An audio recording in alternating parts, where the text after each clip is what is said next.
Rohm, who is a wonderful singer and songwriter. Thank you. Please give him your full and complete attention, and the floor is yours.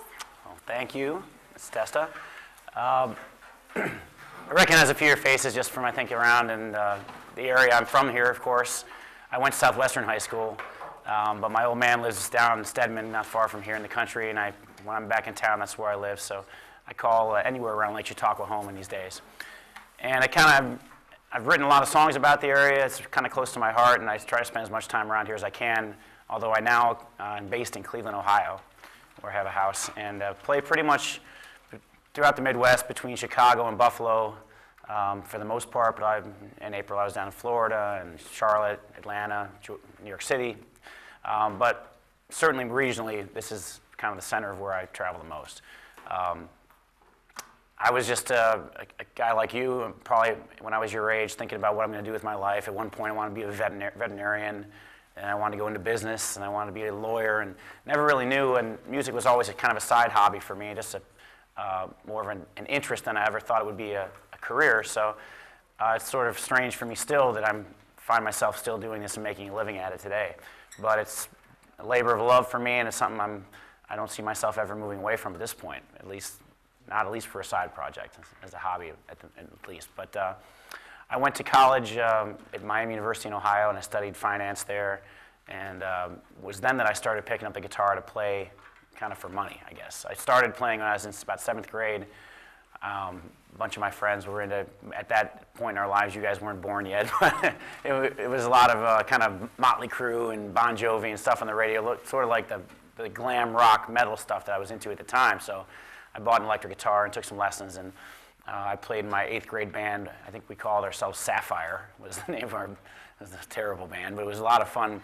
And we played our middle school dance in 8th grade, I recall, and I thought I was so cool. I weighed about $125, soaking wet when I had my studded bracelets on, and my voice, I think I hadn't hit puberty yet, so my voice could go really high back then. But anyway, we had a lot of fun playing as just a bunch of guys playing music together, and then I kind of gravitated more toward track, and I ended up focusing on that sort of thing until I got into college and found myself picking up the acoustic guitar then to play just as a way of making some extra cash. And it ended up being something I loved doing, and I was able to make some money at it, and slowly started writing songs and so on and so forth. But I think it was when I graduated with my bachelor's degree that I took a year off, played for that year around Southwestern Ohio, and then went to law school, and a year into law school said, I'm not sure this is for me. Of course, my parents flipped out when you say, I'm taking a leave of absence from law school to be a musician. It's not every parent's dream, but luckily the way I was able to really feel good about taking that shot is that I did have a degree, an undergraduate degree in finance. I had a fallback. Some of my friends that I played in that terrible heavy metal band back in 8th grade didn't bother with college.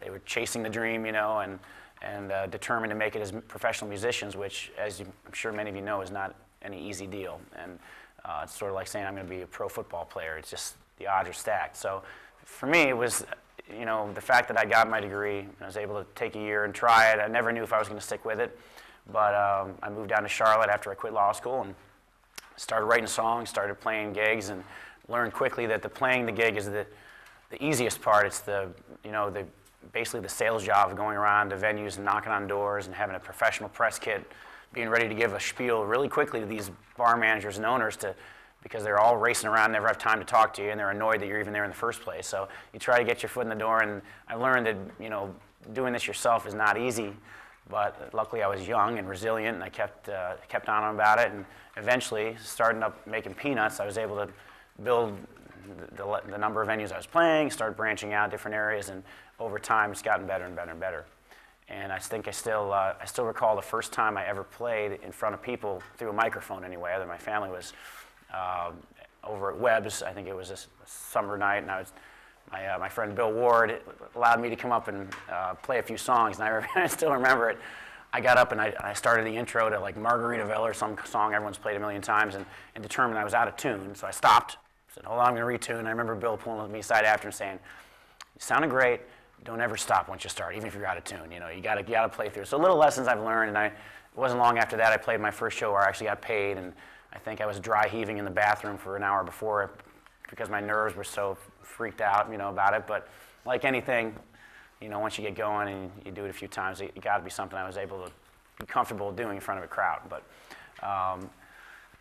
process going along here, but moved down to Charlotte, determined Charlotte was too small of a town to really make a good living, not enough nightlife, so I moved over to Atlanta for a while.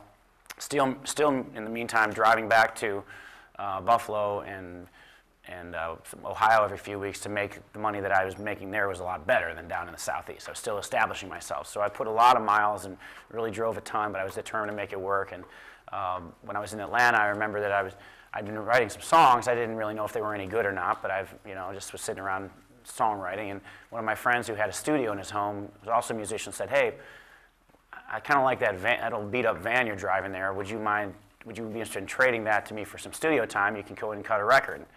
And I remember saying, "Okay, I don't know. I haven't got enough songs to do that. I don't know if my songs are any good, but it sounds interesting. I've never done anything about, in the studio. I don't even know where to begin, but I'll try it."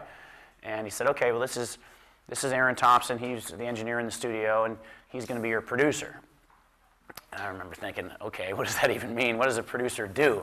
And I even asked him. I said, "This is going to sound stupid, but I've got these songs, an acoustic guitar with songs and words and a melody, and what do you do?" And he said, "Well, my producer's job is going to take these bare bone songs and say, okay, this would sound cool with some piano on it, and maybe we'll stack some electric guitars in this portion of it, and he may rearrange the song and say that third verse is really kind of cliche, and let's rewrite that, or we'll just ditch it all together and move the bridge to here, just kind of rework the songs and arrange them really."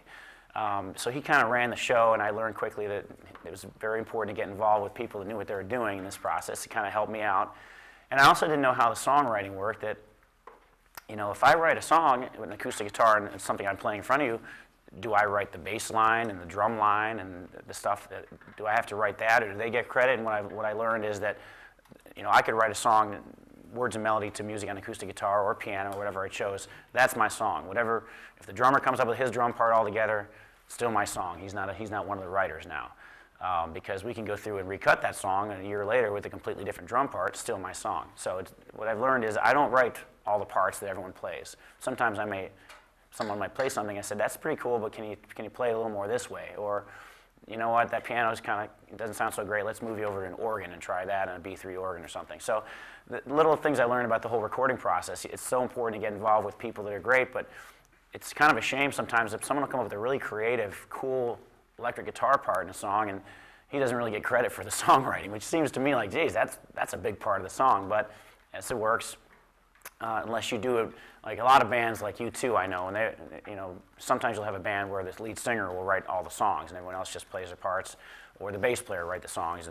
But U2, for instance, one of these bands that they get in a room together and they all work together and write the song. So I don't think you'll ever see a song by them where it just says written by Bono.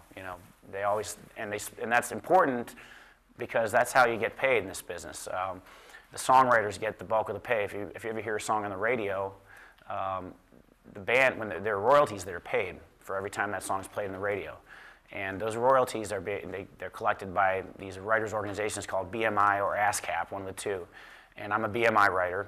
Not that ASCAP's any worse or better, but BMI sends me a check every year or every 6 months, whatever it is, for any royalties that I'm due by being played on the radio or being played on Pandora.com or things like that. And they track that, and I get a check, and my check's usually some pittance of like $68, But if I were Madonna, it might be $68,000 every month or something would be. But it's still nice. And the songwriters, there's a way that's broken down. There's the songwriter share is half the royalty that's paid, and the publisher share.